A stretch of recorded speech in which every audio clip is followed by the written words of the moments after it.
तो चलिए आज के इस विश्लेषण की शुरुआत करते हैं।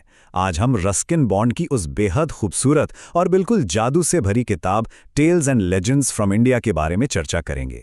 ये मिथक और इतिहास का एक ऐसा अनूठा संग्रह है ना, जो किसी को भी पूरी तरह से अपने अंदर समाहित कर लेता है। अब देखिए, इस अनूठे संग्रह को एक ऐसे लेखक ने पिरोया है जिन्होंने लगभग 25 साल से भी ज़्यादा का समय हिमालय की तलहटी में बिल्कुल पेशेवर रूप से कहानियां सुनाते हुए बिताया है। इन कहानियों में इस क्षेत्र की मिट्टी की सच्ची महक है और प्राचीन कथाओं के साथ साथ क्षेत्रीय लोक कथाओं का एक बेजोड़ संग्रह शामिल है। और यही इस किताब का मूल विचार भी है। यहाँ भारत सिर्फ एक जमीन का टुकड़ा नहीं है, बल्कि एक माहौल है। कहने का अर्थ यह है कि ये जो प्राचीन कहानियां हैं, ये सिर्फ बीता हुआ इतिहास नहीं है, ये एक जादू है, एक ऐसा निश्चल माहौल है जिसे इस देश के कहानीकारों ने अपने आवाज़ों से हमेशा हमेशा के लिए जिंदा रखा है। तो हमारा पहला विषय है प्रेम, जो दिव्य नियति को भी चुनौती दे दे। चलिए इस पर गौर करते हैं। सबसे पहले राजकुमारी सवित्री की कथा को ही ले लीजिए। उन्हें इस बात का पूरा आभास था कि उनके पति सत्यवान की मृत्यु 1 साल के भीतर होना बिल्कुल निश्चित है। फिर भी जरा सोचिए, मृत्यु के इस भयंकर सच को जानते हुए भी उन्होंने पूरी बहादुरी के साथ उन्हीं से विवाह करने का दृढ़ निश्चय किया। यहाँ एक बड़ा ही रोचक सवाल सामने आता है, एक साधारण इंसान मौत के देवता को आखिर कैसे चकमा दे सकता है? जब मौत का समय आया और हरे रंग वाले दुबले पतले शरीर वाले मौत के देवता यानी यमा वहां पहुंचे, तो सावित्री बिल्कुल नहीं डरी। वह अपने अटल विश्वास के साथ दुनिया के आखिरी छोर तक यमा के पीछे पीछे चली गईं। और वहां सावित्री ने एक कमाल की तरकीब लगाई। पहले तो उसने चतुराई से यमा और उनके सद्गुणों की प्रशंसा की। फिर उसने देवता से 100 पुत्रों का वरदान मांग लिया। अब जब यमा ने हामी भर दी, तो इस वरदान को पूरा करने के एकमात्र रास्ते के रूप में उन्हें मजबूरन सत्यवान की आत्मा और जान वापस लौटानी ही पड़ी। ऐसी ही एक और कथा जुड़ी है स्वयंवरा से। स्वयंवरा एक प्राचीन हिंदू प्रथा है, जहां एक राजकुमारी आमंत्रित राजकुमारों के बीच में से अपना जीवन साथी चुनती है। अब राजकुमारी दमयंती के स्वयंवरा में क्या हुआ कि 4 शक्तिशाली देवता अचानक उनके प्रेमी नला का वेश धारण करके वहां आ गए। इसने तो वहां एक बहुत बड़ी समस्या खड़ी कर दी। अब सबसे बड़ा सवाल यह था कि दमयंती उन 5 नला में से असली वाले को कैसे पहचाने। राज छिपा था देवताओं की पहचान में। दरअसल देवताओं की परछाई जमीन पर नहीं पड़ती, उनकी पलकें कभी नहीं झपकती और उनके पहने हुए फूल हमेशा ताजे रहते हैं। बस इन्हीं बारीकियों पर गौर करके आखिरकार असली जीवन साथी की पहचान हो ही गई। वैसे इस पूरी जादुई कहानी की शुरुआत दरअसल एक सुनहरे पंखों वाले राजहंस ने की थी। उसी ने शुरू में इन दोनों के बीच एक दूत बनकर प्रेम संदेश पहुंचाने का बड़ा काम किया था और एक ऐसी प्रेम कहानी की शुरुआत की जिसने आगे चलकर स्वर्ग की शक्तियों को भी निराश कर दिया। और फिर आता है शकुंतला का मशहूर महाकाव्य। इनकी जटिल और दर्दनाक कहानी की टाइमलाइन देखिए। पहले दिन जंगल में गुप्त विवाह हुआ। दूसरे दिन एक ऋषि द्वारा स्मृति खो जाने का भयंकर श्राप मिल गया। 1 महीने बाद एक अंगूठी नदी में खो गई, जिसके कारण राजा पहले साल में सब कुछ बिल्कुल भूल गया। लेकिन 5वें साल में वही अंगूठी अचानक एक मछली के अंदर मिली और आखिरकार 6ठे साल में दोनों प्रेमियों का इंद्र के पर्वत पर दोबारा मिलन हुआ। श्राप का प्रभाव इतना गहरा था कि राजा दुष्यंत ने उन्हें बिल्कुल पहचान ही नहीं पाया और वह बस विनती करती रह गई। लेकिन अंत में नियति का न्याय विजयी रहा।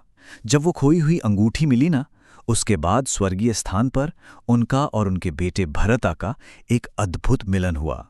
अब बढ़ते हैं हमारे अगले मुख्य विषय की तरफ, अहंकार पर आध्यात्मिक शक्ति की जीत।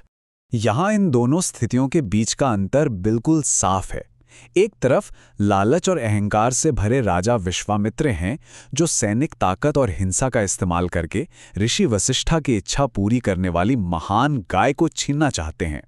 और दूसरी तरफ ऋषि वशिष्ठा हैं, जिनकी पूरी शक्ति उनकी क्षमा, आध्यात्मिक शांति और पवित्रता में बसी हुई है। लेकिन इस कथा में सबसे आश्चर्य की बात यह है कि वह जादुई गाय अपने मालिक की रक्षा खुद कैसे करती है। अचानक गाय का आकार भयानक रूप से बड़ा हो गया, उसकी आंखों से आग निकलने लगी, उसकी पूंछ से जलते हुए कोयले बरसने लगे और सबसे चौंका देने वाली बात, उसके शरीर से ही ग्रीक हुन और सिथियन सैनिकों की पूरी एक सेना बाहर आने लगी। इस असंभव घटना ने राजा के अहंकार को हमेशा के लिए तोड़ दिया और उन्हें आध्यात्मिक ज्ञान की खोज में निकलने पर मजबूर कर दिया। घमंड और सच्ची पवित्रता की ऐसी ही एक और बेहतरीन कथा मिलती है। एक तरफ सन्यासी जजाली हैं जिनको इस बात का बड़ा घमंड था कि वो अपनी जगह पर इतने स्थिर खड़े रह सकते हैं कि पक्षी आकर उनके बालों में घोंसला बना लें। पर एक दिन एक आकाशवाणी ने उन्हें सच्चाई से रूबरू कराया। उन्हें सिखाया गया कि बनारस का एक साधारण और ईमानदार दुकानदार जो किसी जानवर पर अत्याचार नहीं करता और सभी के प्रति मैत्री भाव रखता है, दरअसल उनसे कहीं ज्यादा पुण्यवान है। हम राजा भरता की यात्रा भी देखते हैं जो 4 अलग-अलग रूपों से होकर गुजरी। वह एक शक्तिशाली शासक से एक ध्यान करने वाले सन्यासी बन गए थे, लेकिन जंगल में एक नन्हे हिरन से उनका भारी लगाव उनकी ध्यान साधना में ऐसी बाधा बन गया कि उन्हें अगले जन्म में खुद एक हिरन बनना पड़ा। उसके बाद जाकर अंत में एक मिट्टी में सने हुए अत्यंत गरीब ब्राह्मण के रूप में उनका नया जन्म हुआ। और ये आध्यात्मिक शक्ति अपने पूरे चरम पर तब दिखती है जब एक भ्रष्ट शासक इस निर्मल ब्राह्मण की मानव बलि चढ़ाने की कोशिश करता है। ब्राह्मण के हृदय की सच्ची पवित्रता देखकर देवी काली अचानक प्रकट होती हैं। वह इस घोर अनर्थ से इतनी क्रोधित और भयभीत होती हैं कि वह उस मासूम की बजाय उन्हीं लोगों का नाश कर देती हैं जो बलि देना चाहते थे। चलिए अब बढ़ते हैं तीसरे विषय की ओर, देवताओं का प्रकोप और उनकी माया। इन स्रोतों में एक बेहद दिलचस्प चिकित्सा संबंधी पौराणिक कथा भी मिलती है। थोड़ा अजीब लग सकता है, लेकिन इस परंपरा के अनुसार बीमारियों का जन्म कोई आम भौतिक प्रक्रिया नहीं है, बल्कि ये महान भगवान शिव के क्रोध का ही सीधा नतीजा है। घटनाक्रम कुछ इस तरह था कि जब शिवा को एक महान यज्ञ से बाहर रखा गया और वह नाराज हुए, तो उनके पसीने की एक बूंद जमीन पर गिरी। इस बूंद से हरे बालों और लाल आंखों वाला एक भयानक दानव पैदा हुआ जिसने पूरे यज्ञ को ही खा लिया। बाद में इस आफत से दुनिया को बचाने के लिए उस दानव को कई छोटे हिस्सों में बांट दिया गया, और यही छोटे हिस्से आज मनुष्यों में आने वाले बुखार यानी फीवर के रूप में जाने जाते हैं। दूसरी तरफ देवता नैतिकता की कठिन परीक्षा भी लेते हैं। जातक कथाओं पर आधारित इस हिस्से में एक नेक खरगोश मनुष्य जैसी गरिमा और ज्ञान पाने की चाहत में उपवास करके खुद को ही दान में देने का कठिन संकल्प लेता है। इस पूरे त्याग और निष्काम भावना को भगवान शक्कर आकाश से बहुत ही करीब से देख रहे थे और उसकी परख कर रहे थे। और अब इस कहानी का आखिरी हिस्सा, जादू का एक अटूट माहौल। सच कहूं तो ये कथा संग्रह ना एक 2 तरफा विरासत का पुल बन जाता है। एक बेहतरीन कहानीकार की आवाज के माध्यम से विनम्रता, प्रेम और ईश्वरीय संतुलन की ये सभी प्राचीन सीखें आज की आधुनिक दुनिया तक पहुंच रही हैं। इसमें पूरब और पश्चिम का बड़ा ही खूबसूरत मेल दिखाई देता है। तो अंत में एक गहरा सवाल हमारे सामने आता है।